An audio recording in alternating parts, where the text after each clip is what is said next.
예를 들어서 내가 지금 6.5에 했어요. 네. 근데 나중에 한 2-3년 지나도 5% 떨어졌어. 네. 그럼 리파이낸스를 해서 그 이자를 다시 작은 걸로 바꿀 수 있는 거예요. 페널티 없어요? 없어요. 없다고요? 예전에 있었어요. 요즘은 없어요. 예전 아니 서브프라임 있을 때는 페널티가 있었는데 지금은 6개월 후만 지나도 그냥 다시 리파이낸스 할 수 있어요. 미국의 금융회사는 어떻게 호구 같은데요? 안녕하세요. 네, 안녕하세요. 네, 반갑습니다. 리치고의 김기훈입니다. 오늘 또 함께하신 손님은요? 예, 저는 부동산 PD 남승현입니다. 이렇게 유명하신 분하고 함께 할 수 있어서 너무 아닙니다. 영광인 것 네네. 같습니다. 네. 참고로 이제 미쿡에서 오셨고요.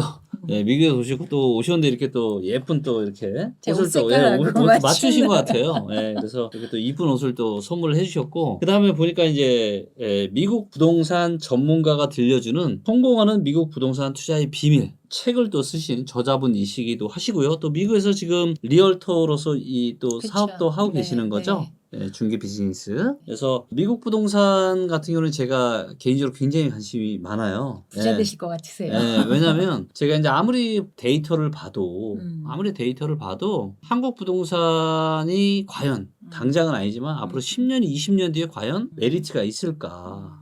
네, 그래서 지금의 어떤 이미 이제 기울어지고 있는 이런 인구 구조를 감안했을 때 저는 두 가지를 보거든요. 해외 부동산 투자할 때는 네네. 첫째가 환율. 그렇죠. 그쵸? 네. 네. 그래서 환율이 맞아요. 중장기적으로 지금 저점이 계속 올라가고 있어요. 그렇죠. 근데 네. 한국은 이미 어떻게 보면 이제 음. 좀 인구가 꺾이기 시작을 했고 그래서 경제 규모도 꺾이게 될 거고 근데 이제 미국 같은 경우는 또 계속 성장을 하니까 이민자들을 계속 받아들이는 게 그렇죠. 굉장히 큰 네. 영향이 그래서 돼. 결국은 환율이 그러니까 한국 돈으로 자산을 가지고 있는 것보다 미국 돈 달러로 자산을 가지고 있는 게 앞으로 중장기적으로 봤을 때는 저는 좋을 거라고 보고 있고요. 그렇죠. 그런 게 이제 포트폴리오의 하나로 보시는 그렇죠. 분들도 그래서 꽤 많으세요. 보고 그다음 두 번째는 부동산에 대한 어떤 수요를 감안을 해도 한국 부동산에 대한 수요보다는 그래도 미국 부동산에 대한 수요가 더 많지 그렇죠. 않을까? 네, 맞아요. 그래서 이런 부분들을 감안을 했을 때 미국 부동산에 대한 관심을 지금부터 좀 두시면 좋을 것 같고요. 그래서 오늘은 이제 우리 남승현 대표님의 성공하는 미국 부동산 투자의 비밀이라는 주제로 한번 저희가 이야기를 좀 해보도록 하겠습니다. 저도 굉장히 궁금합니다. 부동산은 사실 어떻게 보면 네, 저는 그 말씀을 꼭 항상 드리는데 우리가 일을 해서 돈은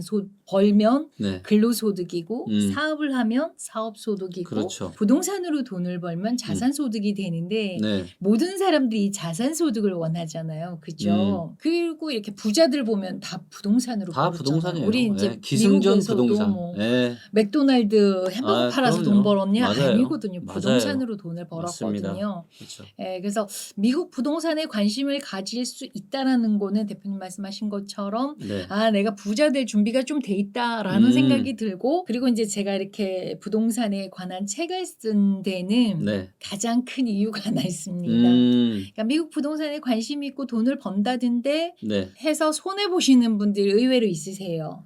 아, 미국 부동산에 투자하는데 손해를 본다고요? 네. 되게 쉽지 않을 것 같은데. 쉽지 않은데 손해를 보시는데 가장 네. 큰 이유가 몰라서. 음. 그래서 최소한 이렇게 제가 책을 팔려고 하는 건 아니고 네. 그냥 서점에 가서 이렇게 보셔도 되는데 음. 책을 한 번쯤은 읽어보시면 거의 매뉴얼 북처럼 교과서처럼 해놨기 때문에 네. 한번 보시고 하면은 뭐든지 모르면 사기 당하잖아요. 맞아요. 그런 것처럼 음. 한번 이렇게 쭉 보시고 네. 알고 투자를 하면은 정말 실패할 확률이 급격히 낮아진다라는 말씀을 좀 드려요.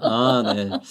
야, 이게 참 이게 좀 요즘 좀 들리는 이야기가 해외 부동산 관련해서도 또 뭐 사기나 뭐 잘못된 이런 얘기들이 많거든요. 그러니까 그 뒤에 보면은 결국은 욕심을 내는 거예요. 뭐 예를 들어서 내가 100만 불짜리 집을 산다. 그랬을 네. 때 50만 불 정도 다운 페이먼트 하고 네. 그다음에 이제 50만은 그 론을 받으면 그렇죠. 되는데 그게 아니라 이제 그게 좀 못 미치는 분들 네. 뭐 한 2-30만 불 갖고는 뭘 하기가 좀 좀 불편한 거예요. 이런 분들이 이제 같이 공동 네. 투자한다라는 얘기를 하는데 거기서 잘못되는 경우가 좀씩 있더라고요. 그렇군요. 그래서 저한테도 이렇게 연락이 와요. 네. 근데 일 다 저질러 놓고 물 엎질러 놓으면 물 다시 담을 수 없는 것처럼 맞아요. 좀 미리미리 얘기해 주시면 이거는 그렇죠. 조금 테이크다운 했으면 좋겠다 뭐 이런 말씀을 드리거든요. 네. 자, 그러면 이제 오늘 저희가 한 1부, 2부 정도로 내용을 좀 나눠서 이야기를 좀 하려고 하고요. 그래서 크게 이제 5가지 주제가 있네요. 자, 첫 번째가 왜 미국 부동산에 투자해야 되는가? 너무 중요한 포인트인 것 같고요. 두 번째는 이제 미국 부동산 투자 시 주의할 점이 뭐냐? 그렇죠? 이것도 중요하죠. 조금 너무 전에 중요하죠. 말씀드린 맞아요. 것처럼. 네. 세 번째가 또 부동산에 항상 따라다니는 게 텍스잖아요. 맞아요. 그래서 세금과 관련된 내용도 이야기해 주실 거고, 그 다음에 또 부동산에 빠질 수 없는 게 또 대출. 맞아요. 외국인도 네. 대출해 주는 거죠. 그렇죠. 그렇죠. 그래서 네. 이 내국인, 그러니까 미국 사람이냐 외국인이냐에 따라서 이 대출이 있는데 이 대출에 대한 차이점도 이야기해 주실 거고, 마지막으로 이제 미국 부동산 투자에 대한 전망까지.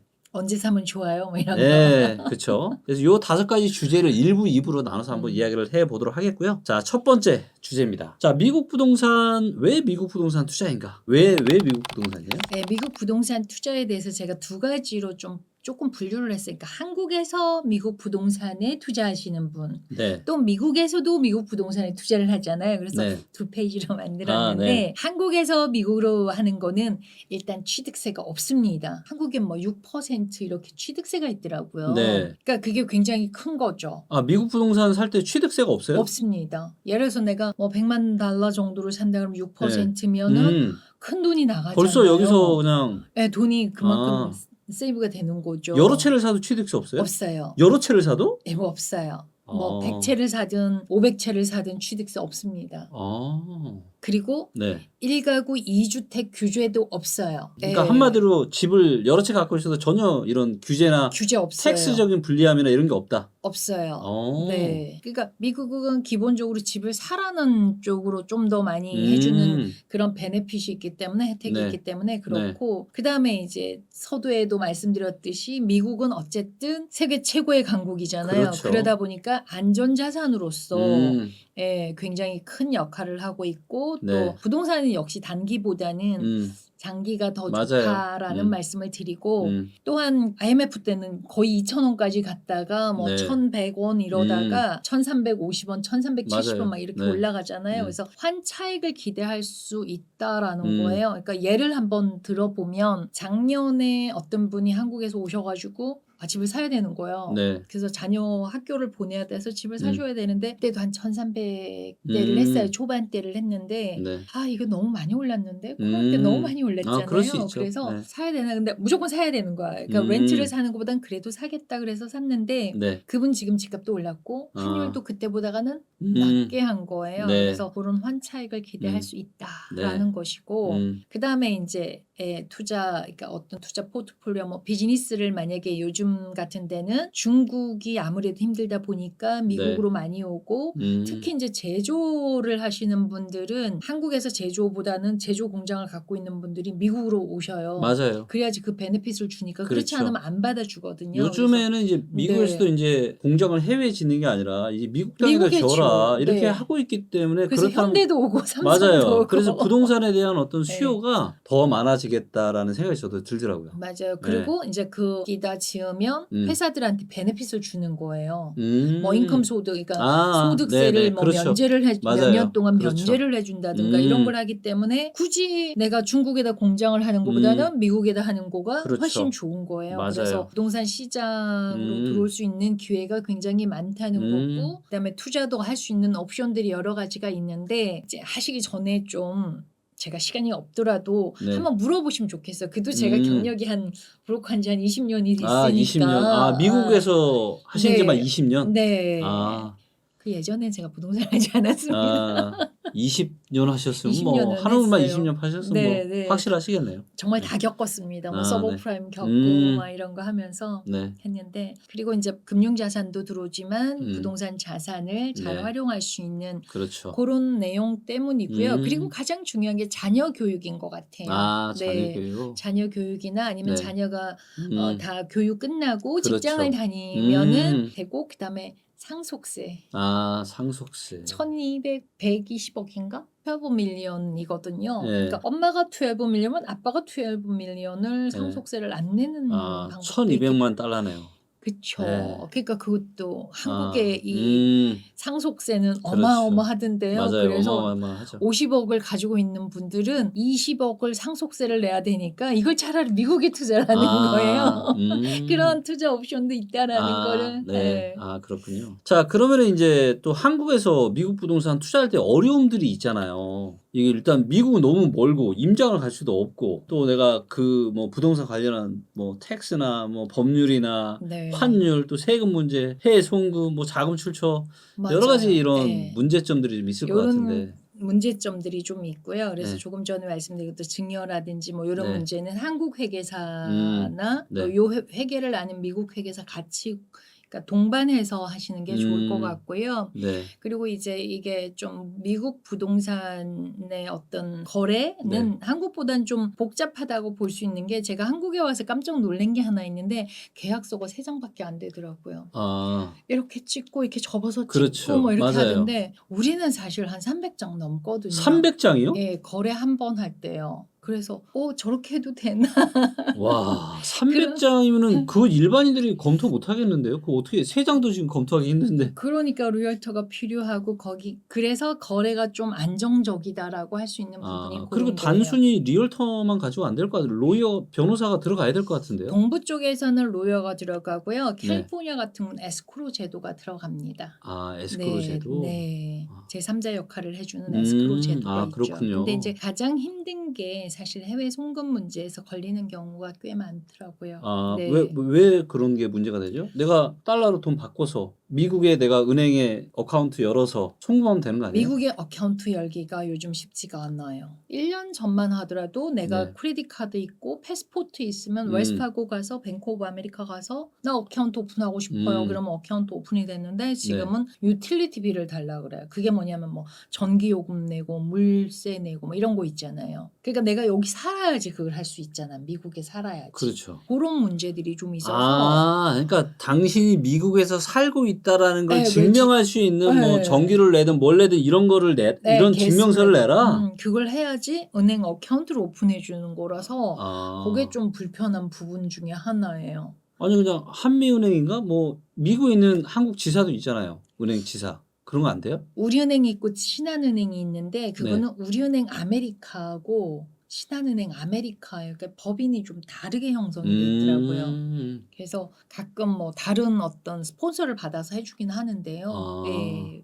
그런 은행 어카운트 오픈하는 게 좀 그렇고 해외 송금할 때 이런 경우 되게 많으세요. 아들이 미국에 살면서 직장을 다니고 부모님이 돈을 가지고 다운 페이먼트를 하고 이 집을 사는 경우 많겠죠. 왜냐하면 자녀가 이제 고등학교 다녀서 그렇죠. 대학 졸업하고 직장을 다니니까 집을 사야 돼서 부모님이 다운 페이 뭐 한 30만 달러 정도를 도와줘서 이걸 공동으로 산다. 네. 이랬을 때 여기 아드님이 존재하고 있기 때문에 증여로 보기도 하고 그렇죠. 예, 그런 부분들이 와, 좀 이거 엄청 필요한 복잡하겠는데요? 부분이긴 한데요. 네, 연락 주시면 제가 나름대로 변호사님 소개해서 해드립니다. 그렇군요. 자, 그러면은 이제 미국에서도 부동산을 투자하는 이유가 또 여러 가지가 있는데 해야죠. 예, 해야죠. 가치 상승이 있고 네. 다양한 세금 혜택을 통한 네. 절세 효과, 네. 저축 기능, 네. 은퇴 준비, 뭐 네. 가족의 생산성 증가, 뭐 여러 가지가 있지만 일단 뭐 어찌됐건 미국에서 이제 부동산이 좀 올라야 좋은 거잖아요. 그렇죠. 올라야 뭐 수익이 나는 것도 환율이 네, 올라야 네. 수익이 나는 건데 네. 다양한 세금 혜택이라고 얘기하신 건 혹시 뭐 미국은 상속세나 증여세가 뭐 별로 그거 얘기하신 거예요? 그러니까 상속세나 증여세는 내가 자산을 가지고 있는 걸 물려주는 것이고 네. 부동산을 가지고 물려주는 방법도 있고요. 네. 근데 이제 내가 부동산 내 집을 구매를 했을 때 생기는 세금 혜택을 있거든요. 아, 그런 게 있어요? 네. 뭐 예를 들면 뭐 저기 뭐 은행에 론 갚는 이거에 대한 뭐 네. 소득공제 혜택은 뭐 이런 게 있는 건가요? 그쵸. 아. 내가 만약에 연 소득이 10만 불이다. 네. 그러면 내가 집을 사서 모게지 이자를 뭐 한 달에 3천 불을 낸다. 네. 그러면 1년에 3만 6천 불이잖아요. 네. 그거 플러스 네. 재산세를 내잖아요. 그렇죠. 그거하고를 공제를 해주고 개인 소득 레이시 되는 거예요. 근데 그러니까- 그거는 미국에서 내가 소득이 발생해야 받는 혜택들인 그렇죠. 거죠? 그러니까 네. 내가 한국에 거주하면서 했을 때는 그런 그럴 혜택은 없는 거죠. 때는 이제 이 미국에서는 부동산을 두 가지로 보는 거예요. 집 같은 경우에 네. 내가 투자 부동산, 네. 렌탈 부동산으로 보는 경우가 있고 내가 거주하는 부동산으로 보는 경우가 있겠죠. 네. 예, 그러니까 렌탈을 하게 되면 거기에 대한 비용을 공제를 받을 수가 있겠죠. 예를 들어서 내가 여기서 3,000불을 벌어요 매월. 네. 뭐 5,000불을 벌면 거기에 나가던 모든 비용을 공제를 하고 요만큼 생긴 거에 대해서 세금을 내는 거가 되고 내 집인 경우에는 내 소득에서 이런 비용들을 빼게 되는 그런 제도가 있죠. 아, 근데 어찌됐건 이거는 좀 미국에서 소득이 발생하신 분들 기준인 거죠? 그렇죠? 소득이 발생이 되겠죠? 그렇죠. 아니 네. 그러니까 예를 들어서 쉽게 얘기하면 제가 한국에서 네. 이제 한국에서 직장을 하고 있는데 네, 네. 내가 미국에 집을 사요. 그랬을 때는 세금 혜택이 없는 거잖아요. 그치. 개인 그쵸? 소득세에서는 혜택이 없겠으나 나중에 이제 양도소득세 부분에서는 또 나름대로 네. 절세할 수 있는 효과가 또 있죠. 아, 그런 게 또 그러니까 있어요? 이게 이제 살 때는 취득세가 없다 그랬잖아요. 그렇죠. 나중에 제가 이제 한번 설명을 세금에 대한 네. 중요한 부분이니까 그래. 설명을 그건 나중에 드리고 그러면 자세한 네, 거는 나중에 네. 세금 쪽은 얘기를 좀 해주시고. 네. 요걸 이제 하나하나 설명을 해야 한 거예요. 네. 자, 이게 저축 기능이 이게 무슨 의미죠? 내가 이게? 집을 사게 되면 네. 매월 렌트비 대신에 네. 모게지 페이먼트를 하잖아요. 네. 그러면은 구매했을 때와 임대했을 때를 비교를 해봤어요. 그럼 내가 렌트를 한다. 그랬을 때는 월 3,000불 페이먼트를 하면은 1년이면 36,000불, 그렇죠. 10년이면 36만 불을 그냥 없어지는 돈인 거잖아요. 근데 내가 집을 사고 월 3,000불을 내게 되면 그게 그러니까 원금하고 이자를 갚는 거예요. 거기다가 일본의 가치 상승과 같이 돼서 홈 에퀴티가 형성이 되는 거예요. 무슨 얘기인지 알겠습니다. 네. 그러니까 렌탈을 하지 말고 집을 샀을 때 네, 그런 거죠. 그쵸. 네. 네, 그러니까 맞아요. 한국에서 똑같은 거죠. 이제 월세 내서만 계속 살면 이게 그쵸. 네. 내가 재산이 모이는 게 하나도 없는데, 맞아요. 없어지는 그렇죠. 거니까. 근데 어찌됐건 내가 대출을 받아서 한 푼 두 푼 갚아 나가면 결국은 내가 내 집이 되는 거니까 그런 그러니까 강제적인 저축 기능이 있다라고 보는 거예요. 그러니까 미국 마인드에서는 알겠습니다. 네. 이거는 뭐 한국이나 미국이나 전혀 똑같은 부동산 거니까. 똑같은 거. 그래서 지금 홈 에퀴티를 얼마를 쌓았냐. 그러니까 내가 집값이 이만큼이면 론이 이만큼, 그러니까 대출금이 이만큼 남아 있으면 그 갭이 생기잖아요. 그걸 홈 에퀴티라고 해요. 그러니까 내가 집에 대한 내 순자산이 얼마냐. 그러니까 예를 들면 10억짜리 집인데 네, 그쵸, 5억이 그쵸. 대출이야. 그러면 내가 갚았으면은 5억은 내 거잖아. 그렇죠. 그거를 홈 에쿼티라고 하는 거예요? 네. 그래서 지금 사례를 든 거가 2016년에 77만 9천에 샀어요. 네. 근데 지금 한 129만 하는 거예요. 이게 같이 상승하니까. 뭔 얘기인지 알 것 같아요. 네. 그냥 뭐 론 이런 거 빼고도 그냥 전체에서 봤을 때도 벌써 이만큼이 그쵸. 가치 상승이 됐다라는 거죠. 올라가면 그런데 내려가면 근데 이제 제가 이제 미국 부동산 시장에 대해서 제가 정말 놀라운 게 하나가 있는데 이게 뭐냐면은 한국은 대부분이 변동금리란 말이에요. 그렇죠. 그래서 금리가 올라가면 거기에 그대로 대출을 받은 사람이 그 위험을 다 떠안아야 돼요. 근데 맞아요. 미국은 제가 봤을 때 너무 좋은 게 뭐냐면은 대출 금리가 올라도 내가 저금리 때 내가 대출을 받으면 이게 안 올라가는 거예요. 네. 30년 고정이니까. 그러니까. 네. 와, 너무 좋은 거예요, 그게. 그래서 지금 매물이 없는 거예요. 그래서 안 떨어지는 거예요. 왜?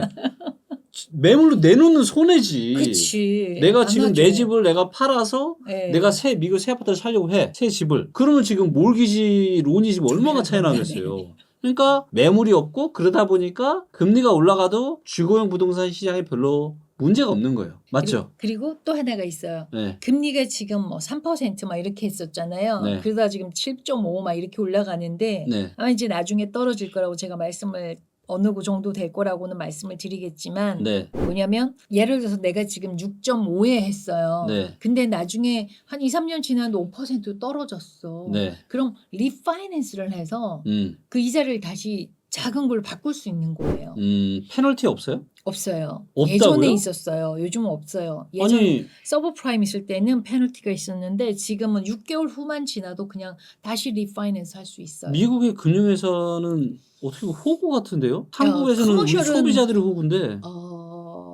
아니에요. 그렇지는 않아요. 호구는 아니 아니에요. 왜냐하면 은행 네. 입장에서만 우리가 생각을 하자라면은 내가 원래 7% 이자를 받고 있었는데 네. 이거 금리가 떨어졌다고 해서 이거를 5%짜리로 리파이낸싱을 해주는 순간 은행 입장에서는 그냥 2%를 손해 보는 거잖아요. 다시 걔네들도 2% 싸게 사올 거잖아요. 그 노트를. 근데 이게 그렇게 돼 어, 있어. 아 네. 한국이랑 너무 다르다. 한국은 그래서 주택 시장이 굉장히 탄탄하고 투자할 만하다라고 말씀을 드리는 이유가 그런 것들이 이때 기본으로 받쳐져 있다라는 거죠. 네. 아니 이거 한국 같은 경우는 이 중도 상환 수수료라는 게 있거든요. 이게 미국은 이제 SBA 그 커머셜 론을 받았을 때 네. 페널티가 존재를 해요. 아. 예전엔 레지던셜도 그 서브프라임 그때는 3년씩 페널티가 있었어요. 아. 하드 페널티, 소프트 페널티가 있었는데 지금은 그게 다 없어졌어요. 그러면 사실 이제 제가 좀 제일 염려스러운 게 지금은 미국이 금리가 너무 지금 비싸서 당연히 모기지 금리도 되게 높을 거고 이 고금리에 고정금리로 지금 받았다가 이게 금리가 떨어지면 다시 바꾸면 되니까. 그래서 바이어가 그래도 집이 필요한 사람은 산다는 거예요. 그래서 내가 한 2년만 이 정도 내면 나중에 떨어지면 그때 바꾸면 되지라는 걸 벌써 바이어들은 에듀케이션이 돼 있는 거죠. 네. 야, 이 한국 부동산 시장하고는 굉장히 이게 탄탄하죠, 다르게 그죠? 유연성이 있네요. 네, 그러니까 네, 어떻게 네. 보면 부동산을 사는 입장에서는 되게 좋은 맞아요. 것 같아요. 세금에 환경 또 자체가. 주죠. 이자도 좋죠. 취득세도 없지. 네. 여러채 사도 뭐 혹시 양도세 중간에 이런 것도 없나요? 양도세 면제가 있고 연기가 있죠. 네. 예. 요 노후 대비를 제가 네. 한번 말씀드린 보려고 그러는데 여기 네. 이제 제가 와서 네. 그 부동산 교수님들을 만났는데 네. 전세를 놓고 전세를 간다고 그러더라고. 네. 내 집이 있는데 전세를 놓고 네. 또 다시 그걸 사는 게 아니라 전세를 간대. 네. 1가구 2주택 때문에.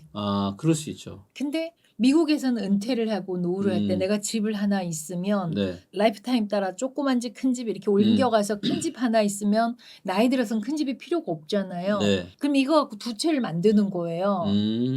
근데 한국에서 1가구 2주택이 안 되니 그걸 못 하는 거야 보니까. 그래서 그게 없는데 그러면 하나는 내가 시니어 커뮤니티로 가서 좀 싸게 하나 사고 하나는 렌트를 주면 네. 이게 내 인컴이 되는 거죠.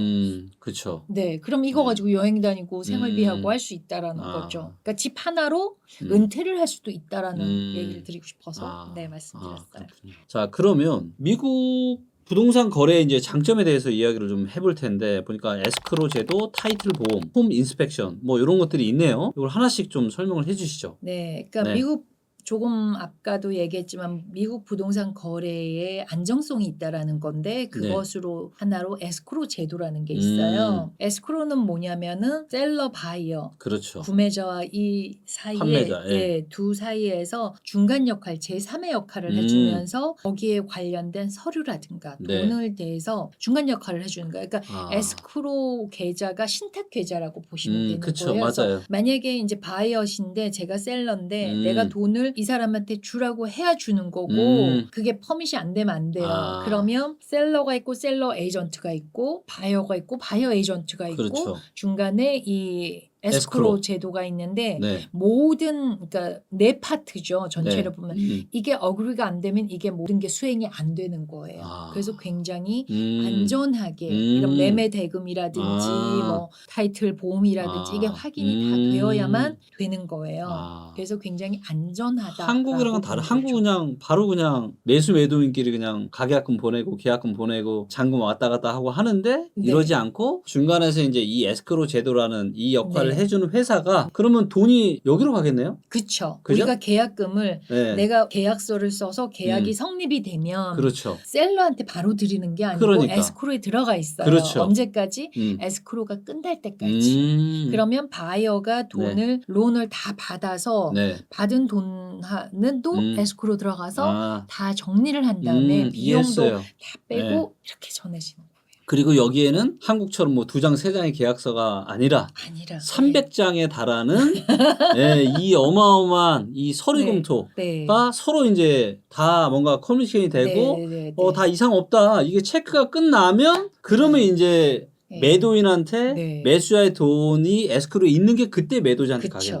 그래서 제가 책에도 에스크로 요건 지금 간단하게 했지만 에스크로가 어떤 일을 하는지 역할이라든지 하는 일에 되게 대해서도 중요한 일을 많이 하겠는데. 다 책 속에 다 있습니다. 근데 제가 갑자기 드는 생각이 아니 그러면 취득세는 없지만 이렇게 중요한 역할을 해준다라면 공짜로는 안 해줄 거고. 에스크로 피를 내죠. 그러니까 네. 이게 피가 좀 장난 아닐 것 같은데. 그렇게 많지는 않아요. 아 그래요? 네, 네. 이제 그게 아. 이제 클로징 코스트라 그러거든요. 클로징 비용이 있는데 네. 거기에 들어가는데 보통 바이어 입장에선 캐시로 사면은 한 0.6% 정도 구매 금액에 근데 네. 론을 하게 되면 이제 파이낸스를 하게 되니까 그렇죠. 그 한 1.5% 그렇게 들어가죠. 아. 예전에는 좀 많이 들어갔는데 요즘 아. 많이 줄었죠. 거기에 이제 뭐 타이틀 비용, 융자 비용, 에스크로 비용 다 들어가죠. 아. 등기 비용까지. 거기 또 중개 수수료는 내야 되고. 중개 수수료는 셀러만 내니까 셀러가 나가는 비용이 좀 많죠. 바이어 쪽에서는 수수료를 내지 않습니다. 아 사는 사람은 수수료 안 내요? 네, 안 내요. 한국은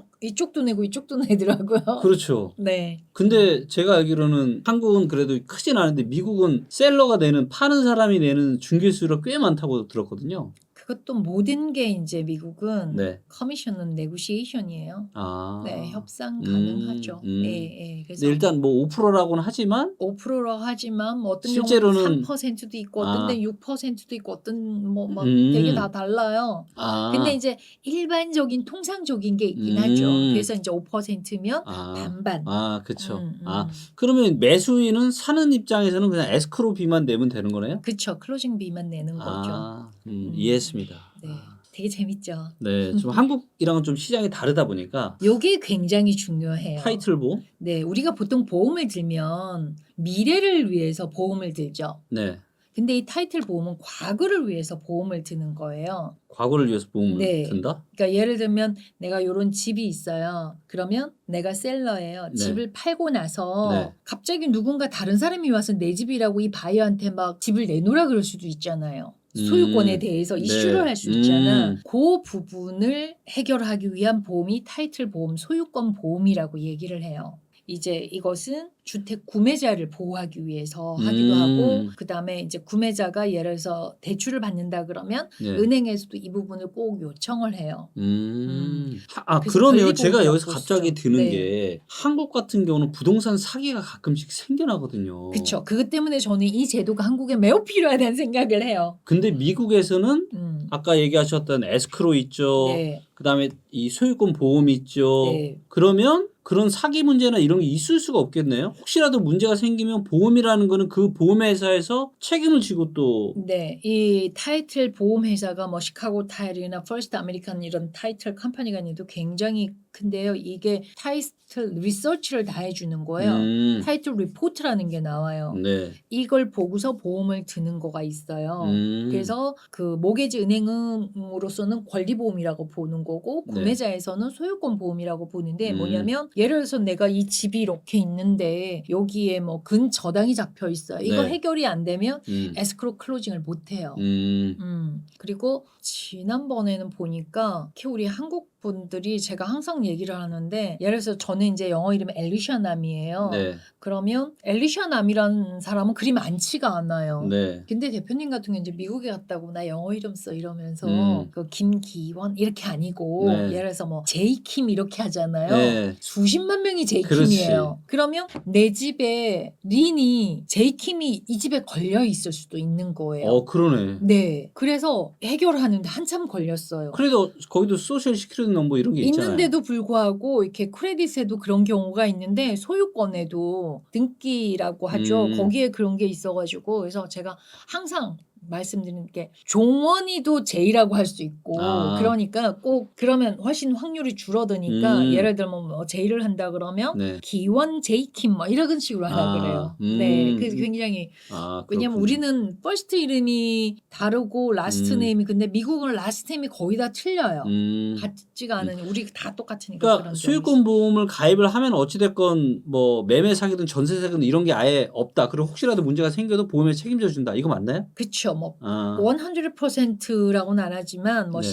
CLTA가 있고 뭐 ALTA가 있긴 한데 그런 것을 해결해 주는 거라고 근데 보는데 100%는 또 아니에요? 경매 들어가는 거는 이제 타이틀이 클리어 타이틀이 있고 클라우드 타이틀이 이게 너무 깊이 들어가니까 뭔 얘기인지 알겠어요. 일단 뭐 어찌됐건 네, 좀 네. 이런 거 어느 정도 보호가 많이 된다. 된다라고 볼 수 네, 있죠. 알겠습니다. 그다음에 이제 하나는 홈 인스펙션이라는 게 있어요. 우리 사람 보면 신체 검사를 하잖아요. 네네. 그러면 건물도 인스펙션을 하는 거예요. 뭐 각각 뭔 눈에 얘기인지 알 것 보이는 건 같아요. 다 그렇죠. 보이는 건데 네. 그러면 내가 이걸 보고 살 수도 있고 안 살 수도 있고 그쵸. 또 수리를 요청할 수도 있고 뭐 아니면 돈으로 돌려줘. 근데 이걸 아주 디테일하게 한다라는 거죠? 네. 한국 같은 경우는 어떻게 하냐면 그냥 한 집 50페이지 들어가서 나옵니다. 잠깐 이렇게 둘러보고 네. 이상 없으면은 뭐 그냥 하고 좀 살짝 이사 가서 살아보다가 뭔가 이상이 있으면 그때 또 얘기가 이렇게 하거든요. 우리는 뭐 물 새는 게 있다든지 뭐 막히는 게 있다든지 이런 걸 모든 거를 이거에 대한 이 인스펙션에 대한 전문가가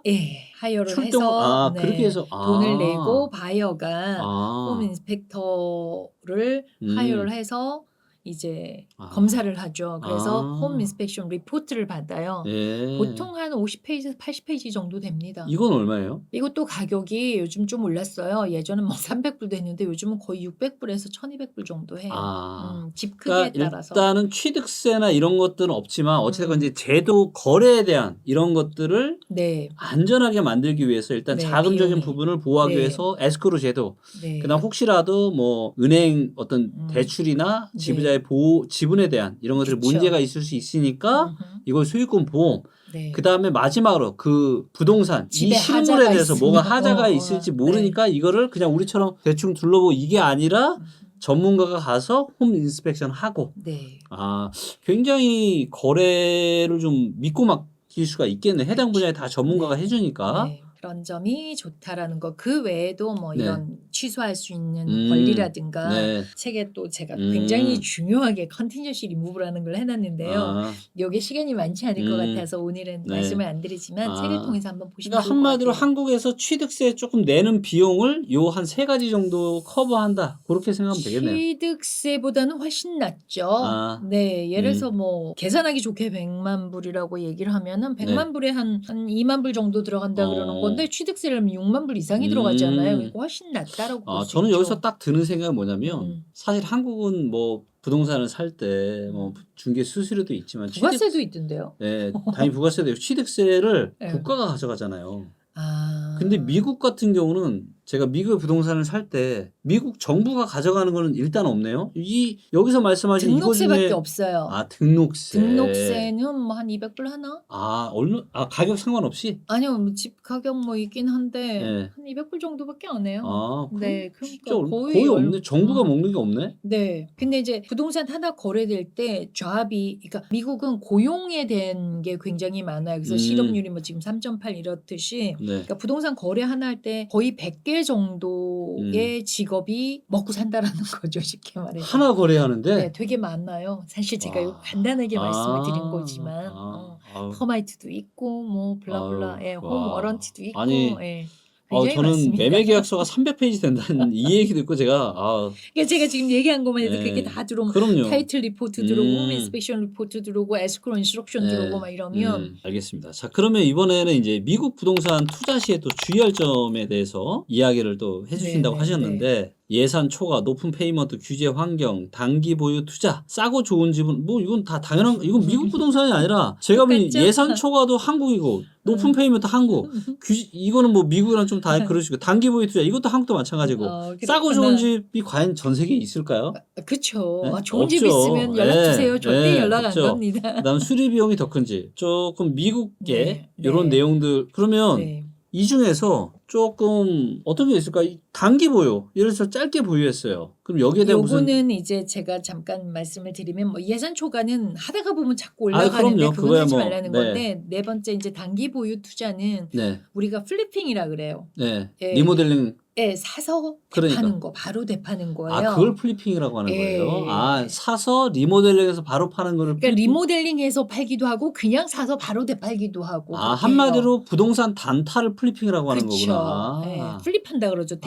되돌려서 되파는 걸 플리핑이라 그러는데 요거는 경기를 잘 타면 정말 잘 돼요. 근데 잘못하면 배보다 배꼽이 더 그렇죠. 커지고 네. 그러는데 이게 이제 그냥 다 그러니까 이게 뭐냐면 내가 이 집을 살 때 거의 다 살 때 캐시로 사요. 네. 그러니까 1밀리언을 사는데 내가 가진 게 한 해프 밀리언만 있으면 해프 밀리언은 융자를 땡겨야 되는데 그렇죠. 이거를 이제 그냥 융자를 땡겨서 이 집을 사기는 좀 힘든 거예요. 빨리빨리 돌리니까 네. 캐시로 사는 거는 되게 약간 정크된 집을 사는데 그러면 하드머니를 써요. 하드머니? 하드머니는 사채예요. 사채요? 네. 아, 한국으로 따지면 뭐 제2금융권, 제3금융권 뭐 이런 식으로. 그렇죠. 제3이라고 볼 수 있는. 이자 되게. 이자도 높고 그 프로세싱하는 비용도 높고 그걸 하고 근데 예를 들어서 얘를 100만 불에 사서 한 170에 판다 고쳐서 그러면 돌릴 만한데 아유. 그게 잘 안 됐을 때는 이런 거는 절대 하면 안 되죠. 굉장히 리스크가 이런 커지는 거는 거예요. 당연한 거죠. 네. 이거는 그래서 좀 굉장히 전문가가 아니라고 그렇죠. 하면은 이런 데는 뛰어드는 거는 그럼요. 예, 뭐든지 신중하라. 단타 투자는 특히나 부동산은 거기다가 막 안 그래도 미국 모기지금리 높은 데만 이건 아까 하드머니요? 이것까지 하면은 그러니까 모게지가 7% 한 6% 정도 할 때 그 하드머니 한 12% 정도 하는 거예요. 이거는 거기다가 수수료가 뭐 한 2, 3% 이건 절대 하면 안 되죠. 엄청 비싸죠. 이런 얘기는 아예 저는 관심이 없습니다. 네, 그래서 주의하라. 근데 의외로 이런 욕심을 내시는 분들이 있으세요. 그런 분들은 절대 여러분들 절대 그런 욕심 부리시면 큰일 나요. 안 됩니다. 과유불. 그냥 한국 집 사세요. 미국 집 사지 마시고. 아니요, 그냥 작은 집 사세요. 맞아요.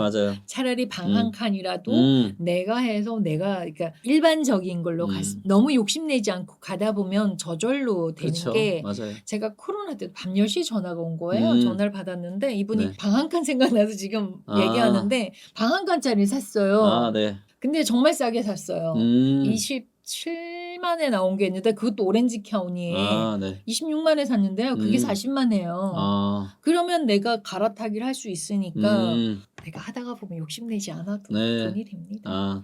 자, 그러면 수리 비용이 더 큰 집 이거는 무슨 얘기예요? 이거는 이제 아까 홈 인스펙션 얘기를 했잖아요. 예. 근데 홈 인스펙터도 내가 어떤 사람을 하야하느냐에 따라서 굉장히 달라요. 그쵸. 그러니까 우리 리얼터들도 라인업이 되게 중요해요. 어떤 인스펙터를 쓰고 어떤 터마이트를 쓰고 어떤 에스코를 같이 일을 하느냐에 따른데 가끔 인스펙터가 일을 클리어하게 못하는 경우가 있어요. 네. 그러면 이렇게 집이 있는데 집안이 이렇게 무너져서 문제가 되는 경우도 있을 수 있고요. 플러밍에도 굉장히 그러니까 배관이라 그러죠. 배관. 그러니까 한마디로 이런 거네요. 배보다 배꼽이 커지는 그런 형태가 그러니까 오래된 되는 집은 거죠. 사면 안 돼요. 한국도 마찬가지인데 보통 오래된 집이 그런 문제들이 많잖아요. 꼭 그렇진 않아요. 그래요? 네, 새 집도 두두두둑 떨어지고 이러는데요. 그러니까 그 구조하고 집안 같은 거를 좀 확인을 해야 되고. 새 집도 문제가 생길 수 있네요. 네, 새 집도 문제가 생겨요. 그리고 이제 캘리포니아 같은 경우에는 집을 다 나무로 지어요.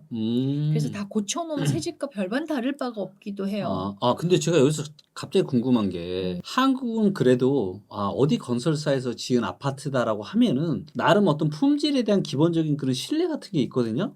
그쵸. 근데 미국도 이제 있죠. 미국은 다 아파트 문화가 아니라 전부 다 어떻게 보면 단독 주택이잖아요. 단독 주택도 빌더가 짓죠. 근데 그 빌더에 대한 나름의 이런 브랜드에 대한 밸류가 있는 회사가 있나요? 그쵸. 있죠. 그리고 그게 가격에 영향을 미치겠네요? 그쵸. 이건 어디에서 지었어. 그러니까요. 되게 중요할 것 같아요. 그러니까 예를 들면은 빌더들도 좀 틀려요. 미국도 똑같아요. 예를 들어서 좀 작은 집을 짓는 빌더가 있고 좀 럭셔리 하우스를 짓는 빌더가 있고 이해했어요. 그런 게 있어요. 그런 게 거의 비슷비슷하네. 비슷해요. 네. 그렇군요. 알겠습니다. 일단 1부는 이 정도로 해서 남승현 대표님하고 미국 부동산에 대한 이런저런 토크를 또 해봤고요. 다음에는 또 굉장히 중요한 또 세금에 대한 이야기를 또 한번 나눠보도록 하겠습니다. 많은 분들 앞으로 정말 미국 부동산 많이 관심 가지시면 되게 좋을 것 같습니다. 고맙습니다. 감사합니다.